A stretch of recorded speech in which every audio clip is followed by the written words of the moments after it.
Hello guys, welcome to Forensic Extract and today its topic is teeth and its medical legal importance. So today we will discuss about the basic anatomy of teeth, dentition and medical legal importance of teeth. So teeth, as we all know that these are hardest part of body attached to jaw, and these are going to serve as a defense mechanism or to digest food.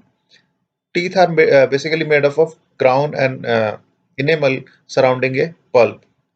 So tooth anatomy we will study into microanatomy and macroanatomy. So first of all is macroanatomy, that consists of three parts, anatomical parts.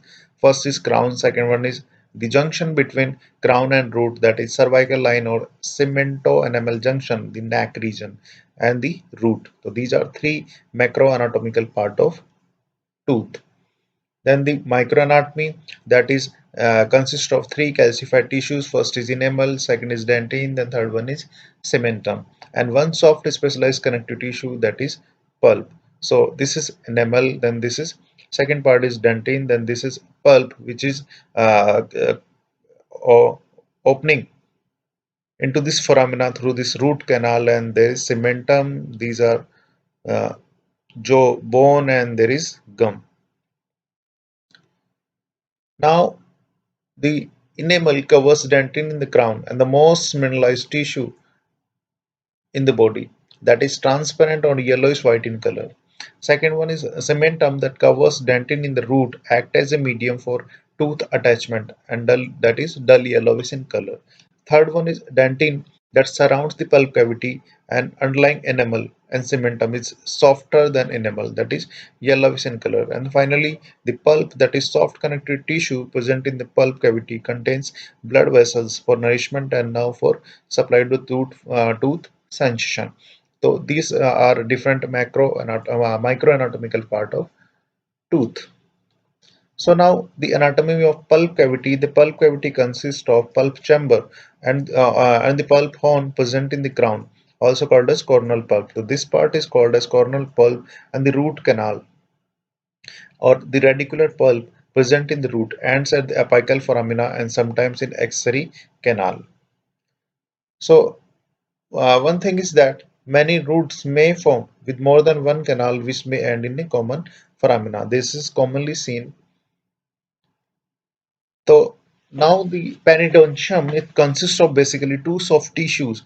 One is gingiva, that is oral mucosal membrane which covers the neck of the tooth and part of alveolar bone. The second one is periodontial ligament, that is a strong ligament that attaches the tooth to the alveolar bone. The two hard tissues, one is cementum that covers the anatomical root of the tooth. The second one is alveolar bone, the bone of the jaw that surrounds the root of tooth, that is alveolar bone. Now the basic human dentition. So human jaw contains dental arches and quadrants. We have two arches and four quadrants. One is maxillary arch, another one is mandibular arch. So we'll divide by a midline that is going through middle of the jaw, that is going to divide into right maxillary quadrant, left maxillary quadrant, right mandibular quadrant, and left mandibular quadrant. Each dental arch has a midline that divides the arches into two approximately equal right and left segment. These are known as quadrants. Now the type and grouping of teeth, as we all know that oral cavity contains four types of teeth. First is the incisor. There are two incisors, then one canine, two premolars, and three molars. Incisors and canine are considered as anterior teeth. So these are considered as anterior teeth, but and canines, these molar and premolar are known as posterior teeth. Now the dentition.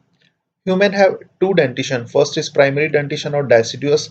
That is a total number of teeth are 20, 10 maxillary, 10 mandibular. Contains two incisor, one canine, and two molar. The basic tooth formula is 212. It contains 10 teeth in upper maxillary arch and 10 teeth in mandibular arch. So total 20 temporary teeth are there in jaw. Now the permanent dentition or secondary or adult dentition, that contains total 32 teeth 16 maxillary, 16 mandibular, and the formula is 2, 1, 2, 3. So this is basic formula for permanent teeth.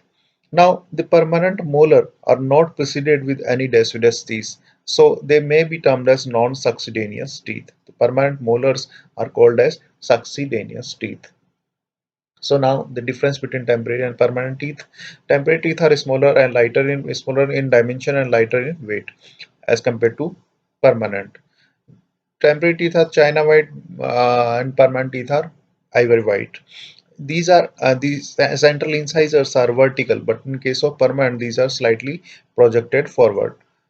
Neck is more constricted in case of temporary teeth, but it is less constricted in case of permanent teeth. There is a ridge between neck and the body. There is no such ridge. The root of the molar is more divergent but smaller, but it is less divergent but larger in case of permanent teeth. Replacement by permanent teeth. All the temporary teeth are replaced by permanent teeth, and these are permanent. They are not replaced by any teeth.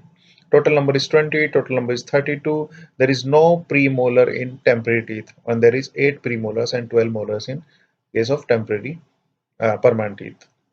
Now the dentition period is primary dentition is between 6 months to 6 years, then mixed dentition between 6 years to 12 years, then permanent dentition between 12 years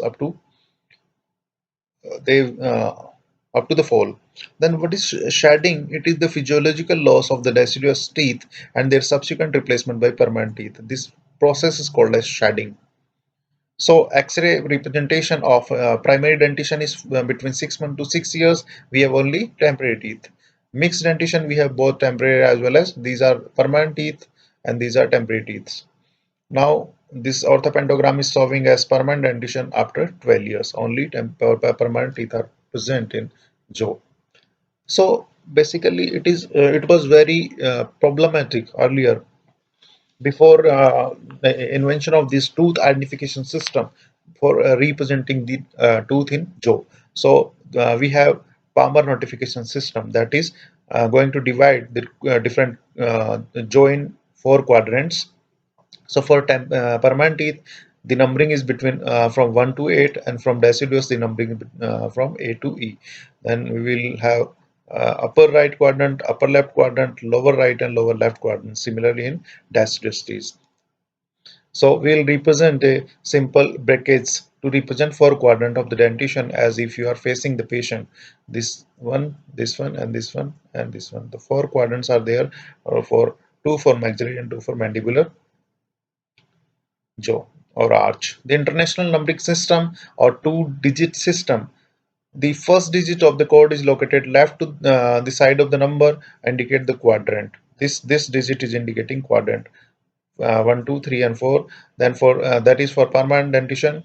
For temporary dentition, 5, 6, 7, or 8. So this digit left is showing the quadrant, and digit right is showing the number and indicate the number of tooth in the quadrant. For temporary, it is 1, 2, 3, and 4. For permanent, it is 5, 6, 7, and 8. So different quadrants are there. Now the universal numbering system or American numbering system, that is for permanent it is between from 1 to 32, and starting with the maxillary right third molar to the mandibular right third molar, starting this from this tooth to this one, and the numbers for this for permanent teeth and for these letters for deciduous teeth. Now the medical legal importance of teeth. First is for age estimation, then second one is personal identification, third is for bite mark identification. Then we can identify different dental specimen at the crime scene. Then it may be useful for diagnosis of some chronic poisoning cases. So first of all, age estimation can be done by aspartic acid racemization by conversion of Al form to D form of aspartic acid in the enamel, or this dentin or enamel. That Al form of aspartic acid converts into D form, so we can estimate the age by relative amount of that conversion, or by tooth development stage, that is a radiographic method based on the stage can be visualized on the dental panoramic tomograph based on the tooth mineralization stage. Other methods are Gustafson, Damagian, Stokes, and Boyd's methods. So before proceeding, we have to know, or one should know the basic process of tooth eruption.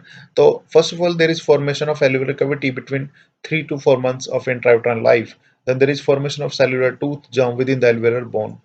Followed by there is take it is going to take as a shape of crown. Then the formation of enamel and dentine. Then the formation of root begins. So, at the time of birth, the rudiments of all temporary and the first permanent molar are found in the jaw. So, this is the basic process of tooth eruption. Now, the age of eruption for tooth is for lower central incisor, and for the age is between 6 to 8 months. For upper central incisor, between 7 to 9 months. For upper lateral incisor, it is between 9 to 10 months. Lower lateral incisor, between 10 to 12 months. For first molar, the age is 12 to 14 months. For canine, it is between 17 to 18 months. And for second molar, it is between 20 to 30 months. So one should remember this age of eruption so that we can estimate the age for a concerned person. For permanent teeth, the age is for the first molar between 6 to 7 years. Then for central incisor, it is between 6 to 8 years. For lateral incisor, the age is 8 to 9 years. Then for first premolar, the age is 9 to 11 years. For second premolar, the age is 10 to 12 years. For canine, the age is between 11 to 12 years. And for second molar, the age is between 12 to 14 years. So this is the age eruption for permanent teeth. Now, age estimation can be done in DAD and after 25 years by a method devised by Gustafson by using six criteria. All these six criteria are used by Gustafson's for age estimation. First is adhesion, then paradontosis, then secondary dentine deposition, then root resorption, transparency of root, and cement apposition. Now, this method is based on morphological or histological changes of teeth. They assign regressive changes such as amount of occlusion, adhesion, second dental deposition, periodontal attachment, cement apposition, root resorption, dental translucency. So by adding all these criteria, we will get a score X, and by using this formula, one can estimate the age of concerned person in years. So total score is we'll get after adding all these six criterias, and scoring is 0 to 3. For 0 is no change, then 1 is slight change, then 2 is for obvious change, and 3 is for maximum change. So this is the method by which we can estimate the age of a person. Now the third molar in age estimation, the valuable indicator for age is between 16 to 23 years. When all four third molar have completely calcified, the chances of individual being 18-year old is 19.3% and 95.1% for male and female respectively. So by using these criterias or these findings, one can estimate age of concerned person.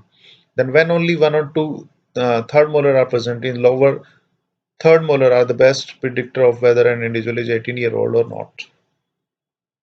Now, the individual characteristic of teeth is like size of teeth, shape of the root, placement of tooth, quantity of teeth, combination of dental work done like crowns, extraction, bridges, fillings, and root canals and all. So based on these individual characteristics, one can be identified. Like these characteristics are very important in case of unidentified or unclaimed bodies, like dental crowns, dental fillings, then dental extractions, and dental bridges and all dental work that make teeth unique features of the teeth. Denture may be there. There are cases where the victim no longer had teeth and wore dentures. Record are also kit for dentures so that dental appliance is very good source for tracing back uh, the person. Now the different marks made by the human teeth is first is tooth marks, second is arch mark, and third one is bite mark. Mark made by the teeth either alone or in the combination with other mouth parts. Then typical presentation basically in the female are mostly bitten over the breast or legs during sexual attacks, whereas male are commonly seen over the bites are commonly seen in male over arms and shoulders. Then the representative human bite is described as the elliptical or circular injury that records the special characteristic of teeth. So this is a circular or elliptical injury that is going to correct the record the specific characteristic of teeth. So bite mark are feature to analyze this type of bite mark, whether it's a animal bite or human bite.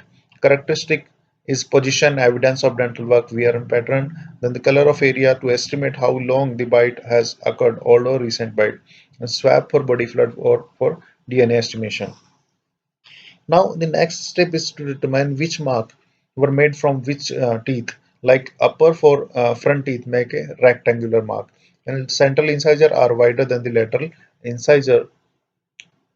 The upper and lower cusp tend to leave round and oval mark in case of these molar and premolar. Lower four front teeth make a rectangular mark that are similar in width. So based on these typical marks, we can identify the offender. So how to analyze the bite marks? The first is the bite marks are photographed and or a cast impression are taken. The impression are traced onto the transparency and cast of the suspected teeth are taken. Now the final stage is comparison between suspect cast and the bite mark. So we have to collect saliva, blood are left behind that can be tested for DNA. The dental record, including X-rays, can also provide useful information, especially when attempting to identify a victim. The bite marks can be very useful for identifying or tracing back a victim. So these are different types of bite marks, like these are in the form of contusion. Typical presentation of bite mark with the jaw and around the nipple and areola. So thank you guys, and please do subscribe and like, and please share your valuable comments so that I can improve the quality of the videos and I can provide you the information that you need. Thank you. Thanks a lot.